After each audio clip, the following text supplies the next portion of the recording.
C'est parti. Alors, bonsoir. Je vous remercie de votre venue à cette première soirée bibliographique du Cercle Édouard Drumont. Alors, c'est le moment peut-être de revenir sur cette dénomination de soirée bibliographique, peut-être.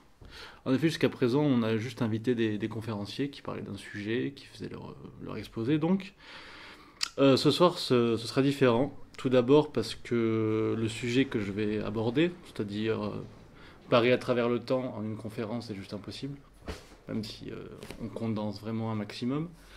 Et un second temps parce que je n'en ai, j'avoue, pas les compétences. Moi, pour ceux qui ne me connaissent pas, je viens de la librairie, c'est-à-dire que j'ai passé 2 ans à vendre des livres, donc ce que je fais, c'est mettre humblement mes compétences pour notre cause, quoi. Au service de notre cause, c'est-à-dire conseiller des livres qui peuvent être utiles à l'élèvement intellectuel de chacun, car, comme nous le rappelle Derek Holland dans son manifeste du soldat politique, à savoir que nous sommes tous des soldats politiques, c'est si vous n'avez pas pour coutume de lire, prenez cette habitude et élevez sans cesse le niveau de vos lectures. Le pouvoir passe par la connaissance, et plus vous apprenez, plus vous devenez une menace pour le système. Alors, maintenant on peut se demander pourquoi revenir sur la ville de Paris, parce qu'on est à peu près tous d'accord ici que c'est devenu un cloaque, quoi. Le grand remplacement est quasiment achevé, la mairie est socialo-progressiste, enfin, tout déconne à tous les étages, quoi, ça pue la pisse, tout simplement. Au littéral comme au figuré. Eh ben, ça, d'ailleurs, un camarade que je ne citerai pas, mais qu'il y en a un qui lui ressemble beaucoup et qui s'appelle pas Vincent, m'a demandé quel était l'intérêt politique de faire une conférence là-dessus. Et ben, ça m'a rappelé un passage du Hagakure qui disait, je cite, « Chacun de nous devrait étudier attentivement l'histoire de sa province afin de mieux connaître ses traditions, mais ces études sont négligées de nos jours. La principale raison de cette étude répond à la nécessité de comprendre ce qui a prévalu à l'établissement du clan, de la race, en gardant bien à l'esprit que c'est par les souffrances et leurs bienfaits que nos pères ont contribué à la pérennité de notre clan. » Alors, certains pourront trouver un peu farfelu que j'aille chercher dans le Japon médiéval des justifications de cette soirée. Alors, on va peut-être utiliser les mots d'une figure un peu plus connue et un peu plus appréciée de nos milieux. Un peintre, j'ai nommé Adolf Hitler, qui dit dans Mein Kampf, « On ne défend que ce que l'on aime, on n'aime que ce que l'on comprend, et pour comprendre, rien ne dépasse l'histoire. » C'est du Mein Kampf. Et il ajoute même, en parlant de la France, qu'il n'aimait pas trop, « J'envie l'enseignement français, car il exalte le patriotisme, on peut même le qualifier de chauvin. Les Français apprennent, grâce à l'éducation, la grandeur de leur peuple. » Voilà, c'est du Mein Kampf encore, dans le texte. Et aussi, pour citer quelqu'un qui, j'aurais bien aimé qu'il soit là mais qui ne peut pas, le président Pierre Sidos, qui dit « Vers l'avenir, mais fidèle au passé ». Donc, d'où l'intérêt d'étudier la ville de Paris. Alors, mes conseils de lecture, donc, vont se répartir en 3 familles, entre guillemets. Les premières seront des bouquins généralistes, qui parle de Paris, grosso modo, à travers les âges entièrement, mais sous des angles différents. Vous allez voir où je vais en venir quand j'attaquerai. Ensuite, des ouvrages sur Paris à travers le passé, mais par des biais pas forcément d'essais historiques, plus des romans ou des chroniques journalistiques, pour plus avoir une vision plus charnelle de Paris. Je dirais vraiment être à l'intérieur, se sentir comme à l'époque, quoi. J'aurai aussi des mémoires ou même des photographies d'époque à présenter, ou des biographies de photographes d'époque, dont un notamment.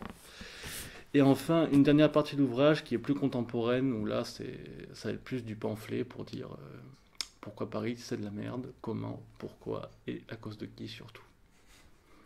Voilà, alors je vais commencer la première partie. Bon, la Bible, le minimum, c'est Histoire et dictionnaire de Paris.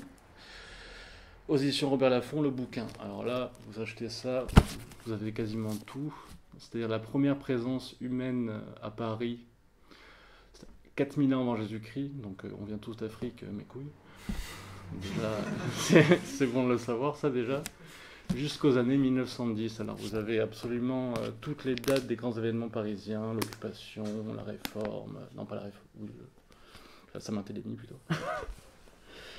La Révolution française, la Restauration, Lutèce, la province romaine, vous avez absolument tout, ainsi qu'un très bon dictionnaire sur les différents noms ou événements qui ont marqué l'histoire de Paris.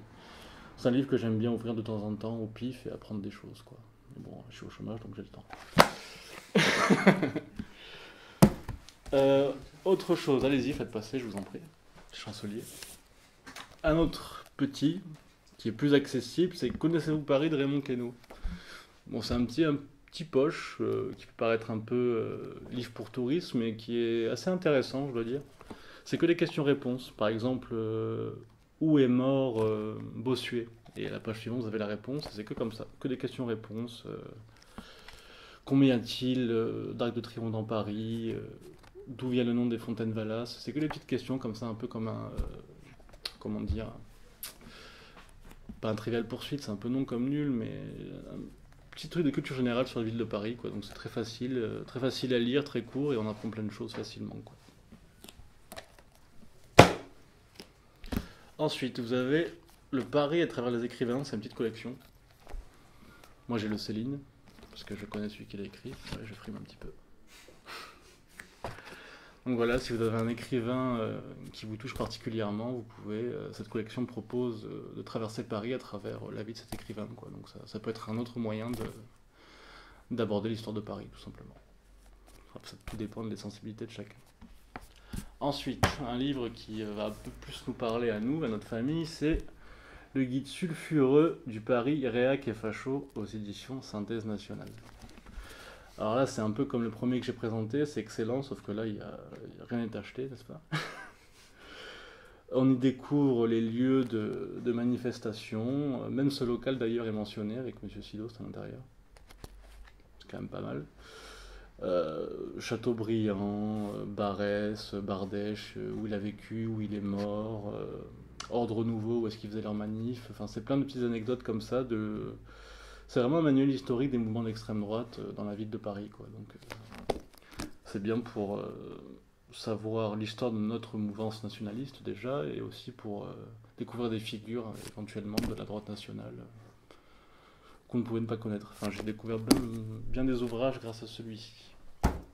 Alors, après on a un truc un peu plus spécial qui va peut-être pas intéresser tout le monde, c'est le guide du Paris hermétique.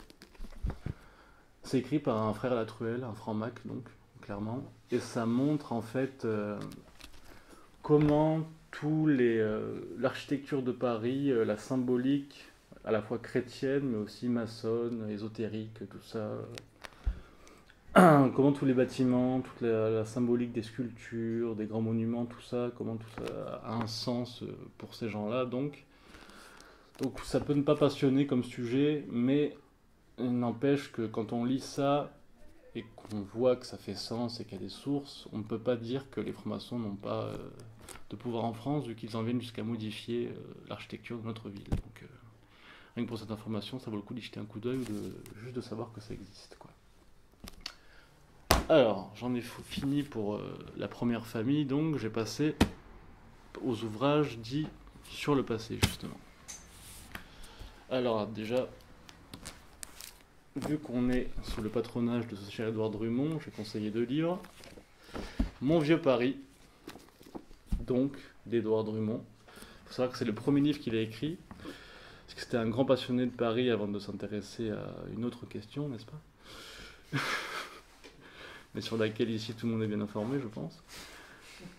C'est vraiment un livre génial parce que c'est Drummond qui se balade et qui fait l'histoire de Paris au gré de ses flâneries, quoi. Donc il va aller de Bastille jusqu'à, je dis n'importe quoi, les Champs-Élysées. Il va vous raconter quel intellectuel vit là, comment c'était à l'époque, quel grand aventurier de Paris a vécu. Je découvre aussi pas mal de noms de gens qu'on ne peut pas connaître et qui font notre histoire.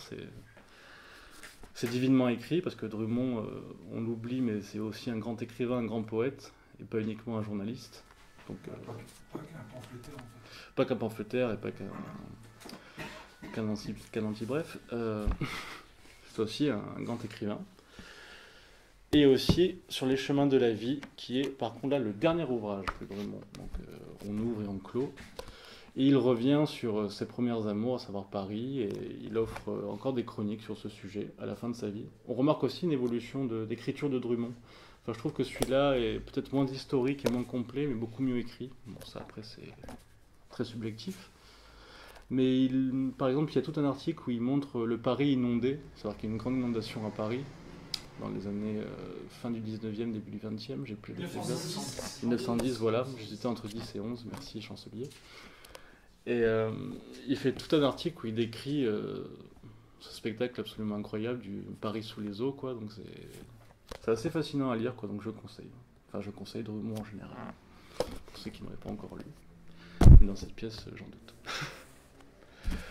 Ensuite, alors je vais pas pouvoir faire toutes les époques, parce que déjà je parle que des livres que j'ai lus. Ça me paraît être un minimum d'honnêteté, quoi. Donc et j'ai pas pu lire tous les écrivains, toutes les époques de tout Paris, c'est un peu trop pour moi. Non. Laurent Deutsch est royaliste en plus, donc bon. Pas royaliste. Je vois mal avec une épée, mais bon, bref. Pour le Moyen-Âge, du moins, j'ai trouvé 2 livres assez intéressants. Un qui s'intitule, là je l'ai pas physiquement pour vous le montrer malheureusement parce que je l'ai eu mais je l'ai revendu. C'est 2 mois pauvres, je vais vous parler, Vie et mort de François Villon, écrite par Sophie Cassagne-Prouguet. C'est donc une biographie de François Villon, mais qui se lit très facilement, comme un roman. Et ce qui m'a beaucoup plu dans ce livre, c'est qu'elle met vraiment... elle fait aussi un immense tableau de la ville de Paris de l'époque au Moyen-Âge, quoi. Elle parle du système religieux, du système de préfecture, elle parle de la prison des Halles, elle dit que... Elle raconte des anecdotes assez fascinantes de l'époque, comme par exemple que des fois à Paris, l'hiver, à cette époque, la Seine gelait et les loups allaient dans la ville et il fallait les chasser à coups de pioche, quoi. Donc on voit que c'était une époque légèrement différente que la nôtre et ça fait un panorama assez fascinant, en plus de tracer la vie d'un des plus grands poètes français, qui a une destinée assez tragique mais assez intéressante. Sinon, toujours dans la même période, c'est-à-dire 15e siècle et la guerre de 100 ans, il y a le journal d'un bourgeois de Paris. Tout est dans le titre, c'est un Parisien de l'époque du Moyen-Âge qui écrit jour après jour ce qui se passe. Il faut savoir que c'est une époque où Paris était occupé par les Anglais lorsqu'il écrit ça, en partie du moins. Donc c'est très des mouvements de troupes, les Anglais sont allés à telle heure, à tel endroit. Donc à part si on est vraiment un passionné de l'époque médiévale, c'est pas sur quoi je me jetterai en premier, quoi. Mais bon, ça peut être intéressant aussi. Ensuite, je vais faire un bond directement vers le XVIIIe siècle. Donc, désolé. Hein. Comme j'ai dit au début, je ne peux pas tout traiter. Un livre qui va plaire à beaucoup plus de monde, je pense, c'est Les Nuits de Paris de Rétif de la Bretonne. Alors, c'est simple, c'est Rétif qui part en zone, nuit après nuit, qui raconte ce qui lui arrive. Je ne sais pas s'il y en a qui jouent aux jeux vidéo parmi vous, ou qui ont aimé des films comme Pulp Fiction, je sais qu'il y en a un là qui aime ça.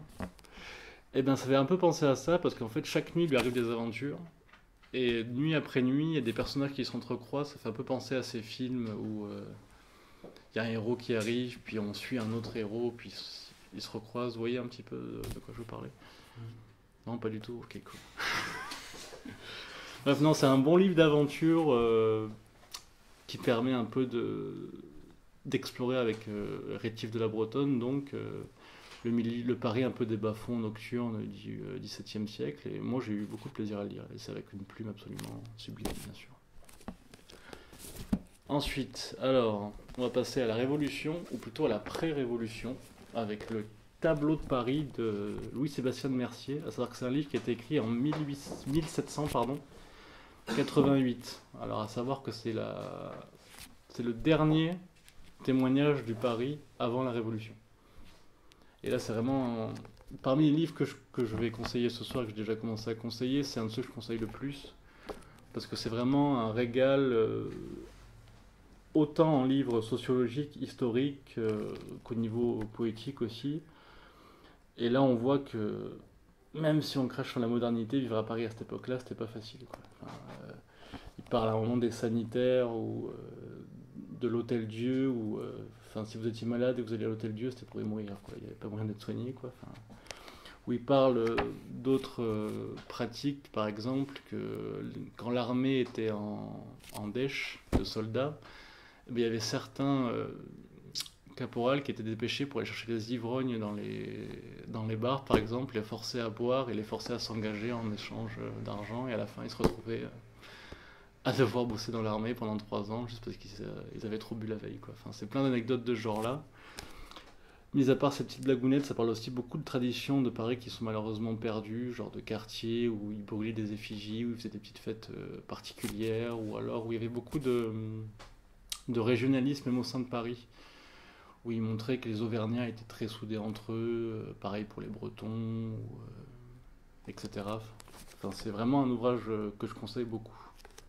Ah, là aussi, il y a du régionalisme maintenant, mais c'est des gens qui viennent de 10 000 km. Oui, Pas bien dans le régionalisme. communautariste, C'est c'est les pas gens, pareil. Parce que après, je parlais d'un autre livre qui est assez agaçant, celui-là, mais tu comprendras où je veux en venir.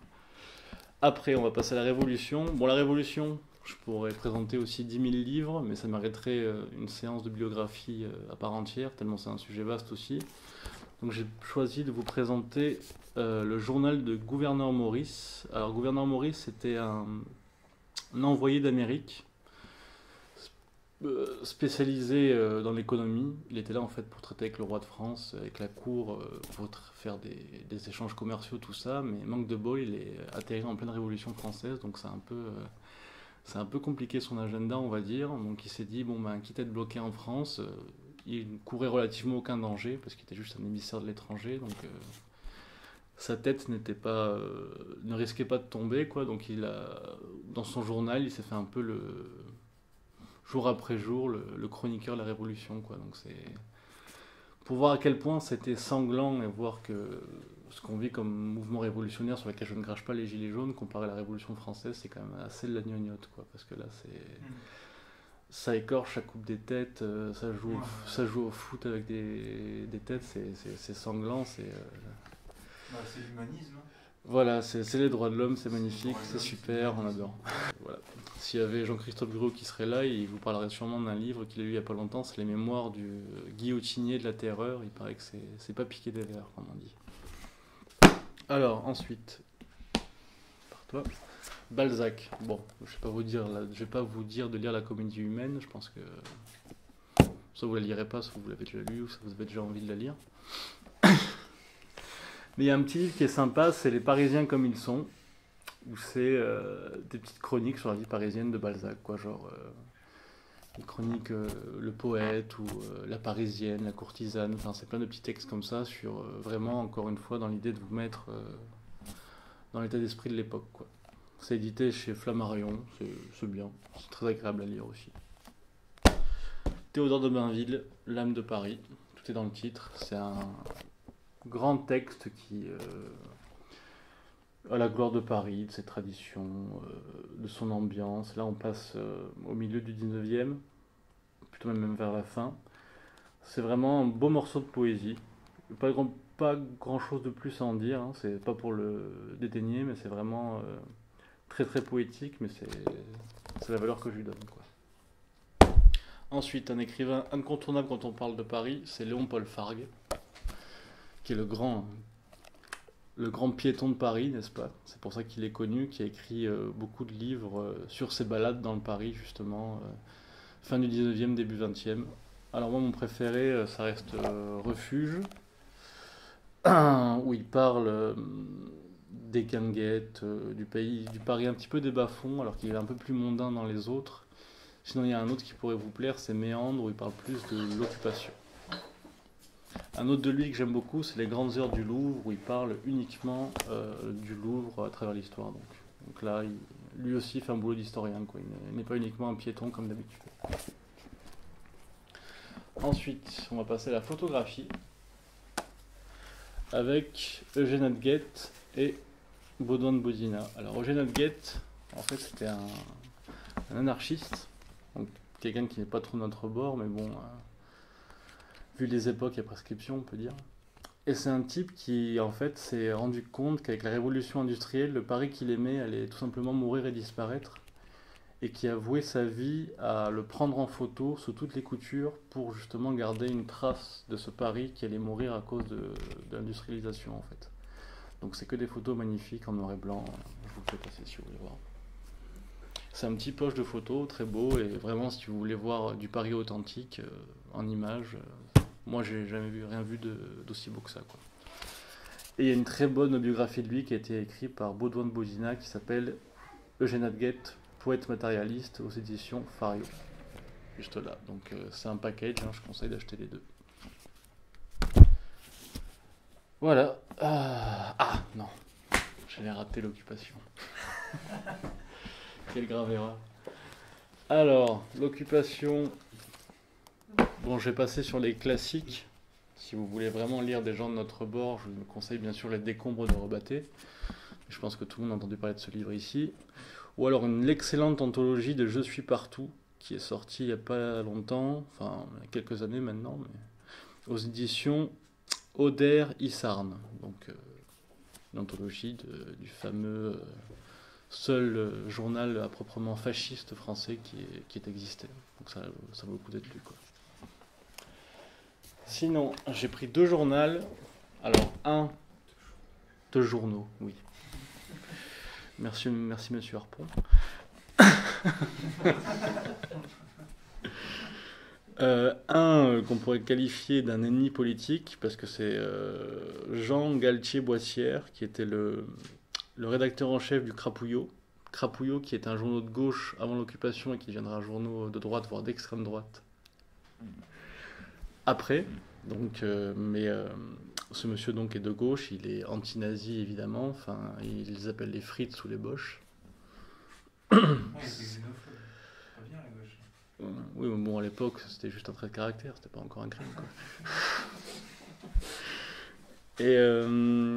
Mais donc, un ennemi politique, il était anti-nazi et aussi anti-vichiste, parce que c'est beaucoup plus compliqué, c'est une époque compliquée, n'est-ce pas ?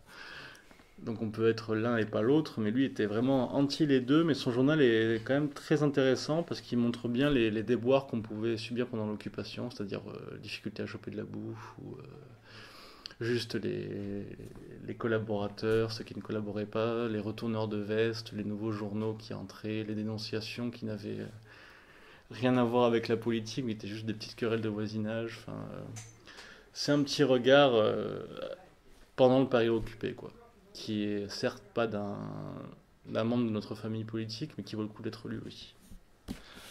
L'autre, c'est un journal aussi, mais de Ernest Junger, qui était donc... j'ai oublié son grade, mais qui faisait partie de la Wehrmacht, donc, et qui était dans Paris. Mais là, c'est encore un profil un peu particulier, parce qu'il était donc haut placé dans la hiérarchie militaire de l'occupant, mais il était anti-nazi, au point d'avoir été un des instigateurs du complot Valkyrie pour assassiner Hitler. Donc c'est encore un profil particulier, quoi. Mais Junger, peu importe la sensibilité qu'on peut avoir pour le Troisième Reich, bien sûr, reste un écrivain incroyable, et juste de le voir lire sur Paris, c'est un délice, donc je conseille beaucoup, quoi. Un autre livre qui m'a beaucoup plu, qui est de Louis Védrine, c'est Les Souvenirs parisiens, 1940-1944, donc, mais c'est un livre où il dit qu'il veut parler du Paris de l'occupation, mais sans parler politique. Ce qui est un angle assez inattendu, mais qui, moi, m'a vraiment charmé, parce qu'il y a une petite particularité qui met en avant, enfin plusieurs en réalité, comme le fait que pendant l'occupation, on n'y pense pas, mais il n'y avait pas de voiture. Tout Paris était devenu entièrement piéton. Il y avait même le retour des fiacres et des chevaux. Ça fait qu'il met en avant que Paris n'avait jamais été aussi tranquille que pendant l'occupation, quoi. Alors, pour lui, c'était vraiment... Enfin, il le dit avec des bons mots, il dit que c'était une paix de l'âme incroyable, quoi. Bon, si on était juif, c'était plus compliqué, évidemment. Mais... si on l'était pas, ça pourrait être sympa, quoi. Voilà, et à part ça, il déboulonne un peu certaines hautes figures de la gauche. Comme il rappelle que Jean-Paul Sartre a connu les sommets de sa carrière théâtrale et même ses débuts dans la vie intellectuelle pendant l'occupation. avant de dire qu'il était un grand résistant dans les années de libération, bien sûr. Donc, Le fameux résistant oui, bien sûr, Résistentialisme. le fameux résistant qui prend des cocktails avec l'occupant, n'est-ce pas? Au café de Flore. Oui, voilà, Comme complètement. Oh, je buvais, mais franchement, je n'étais pas d'accord. Enfin bref, voilà, c'est plein de petits potins, si on peut dire, du genre, c'est très bien aussi. Ensuite, alors deux derniers, Henri Calais, qui est lui un chroniqueur plutôt des années de libération jusqu'aux années 70. Moi, mon préféré de lui, c'est Le Tout pour le Tout. Le Tout sur le Tout, pardon.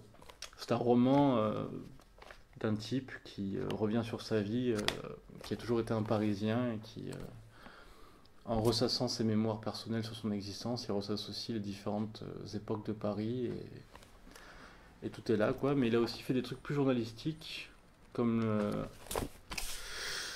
8 quartiers de Roture aux éditions de La Dilettante, toujours du même auteur, hein, Henri Calais, où là c'est plus des études sociologiques sur des quartiers, sur les mœurs, les habitants, les petits commerçants, tout ça, donc c'est très intéressant. Et aussi dans les grandes largeurs, où là c'est un long poème en prose sur Paris en général, quoi. Donc Henri Calais, je conseille aussi. Même s'il est plutôt de gauche aussi, mais ça se voit pas trop, ça. Alors, le dernier que j'ai présenté pour l'histoire, c'est Mai 68, l'héritage impossible. Vaste sujet, n'est-ce pas? Alors, c'est un livre qui se scinde en deux parties, mais c'est la première partie qui va vous intéresser parce que c'est vraiment les événements de mai 68, rue par rue, jour par jour, limite minute par minute, quoi. Qu'est-ce que faisait De Gaulle, qu'est-ce que faisait Pompidou, qu'est-ce que faisait le préfet en place, qu'est-ce que faisaient les manifestants. Enfin, vraiment, pour être au cœur de 68 pendant les événements, vous lisez la première partie de ce livre et vous y êtes, quoi. Deuxième partie, qui est beaucoup plus dense, c'est tous les ravages que ça a fait à la société française, à la société même en général, parce que 68, on l'oublie, mais c'est un événement mondial et pas uniquement français, même si là, il se concentre sur la phase française du truc. Il faut savoir que c'est écrit par Jean-Pierre Le Goff, donc Mai 68, l'héritage impossible, aux éditions de La Découverte.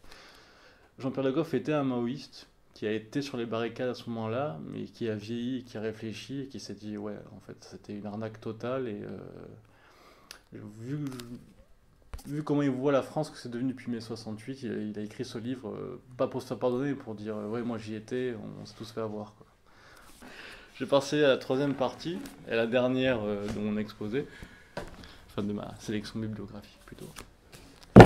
Alors, un livre qui est, je trouve, remarquable, que j'adore, qui n'est pas pour rien dans mon engagement, personnellement, c'est L'assassinat de Paris de Louis Chevalier. Louis Chevalier, c'est un historien qui était un amoureux de Paris et qui, là, vraiment, il compare le Paris littéraire que j'ai essayé de vous présenter à travers ses livres. Et lui, il a d'autres sources, mais si vous lisez, vous verrez, quoi.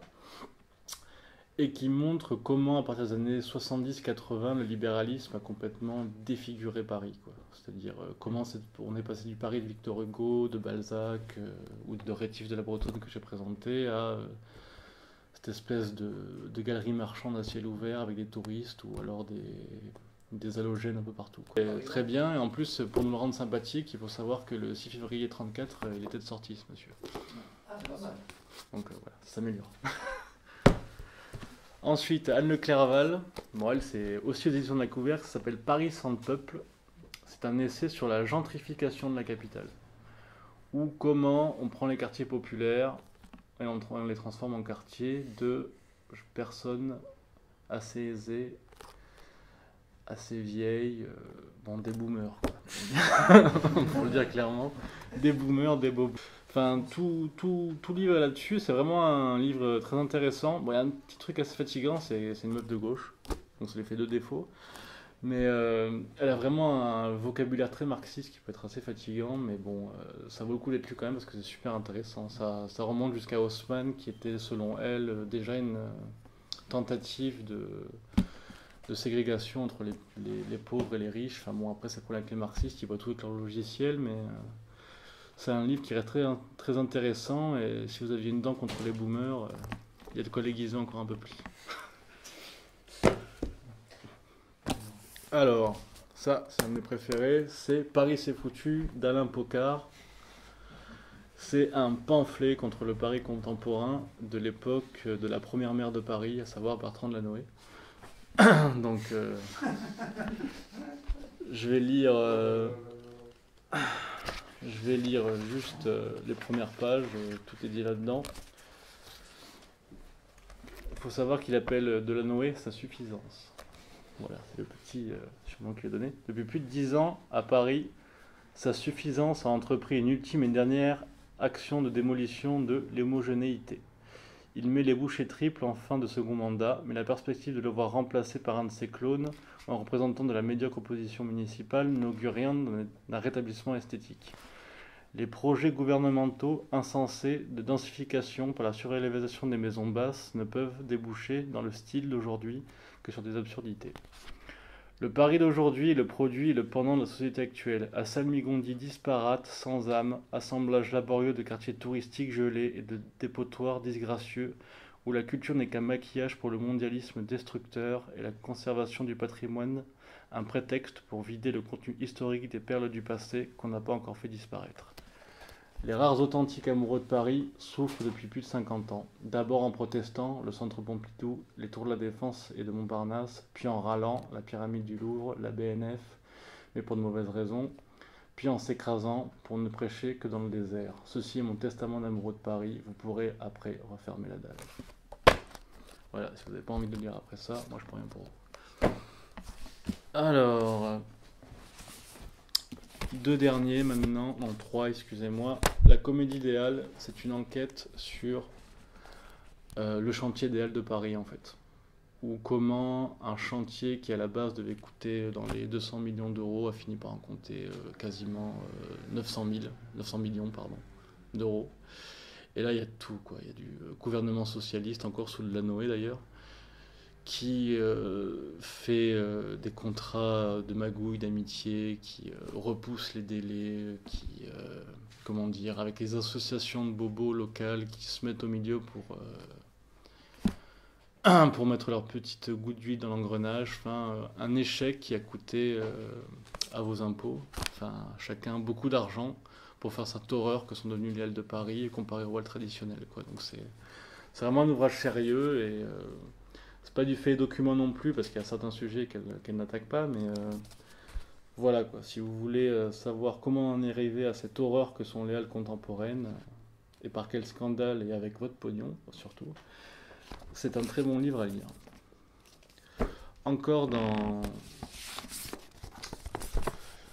ce genre d'affaires beaucoup plus récentes, encore plus dramatiques, je vous conseillerais de lire le fait document sur l'incendie de Notre-Dame, qui est quand même un des faits marquants de notre époque et de ces dernières années, quoi. Enfin, c'est un peu le même travail mais là fait vraiment parfait document cette fois, donc sans filtre on va dire, sur tous les dessous de cet accident entre guillemets, le fameux mégot qui met feu à des chaînes qui ont 600 ans, n'est-ce pas? Donc voilà, il faut savoir que les faits documents, leur problème c'est qu'ils partent rapidement comme des petits pains. Enfin, ils sont durs à trouver, passer quelques semaines, mais celui-là a été édité en plus grand tirage, ça fait que vous pouvez toujours le trouver dans les librairies nationalistes, comme la librairie française à Duplex par exemple. Je vais finir sur un petit roman assez sympathique de Denis de Tilignac.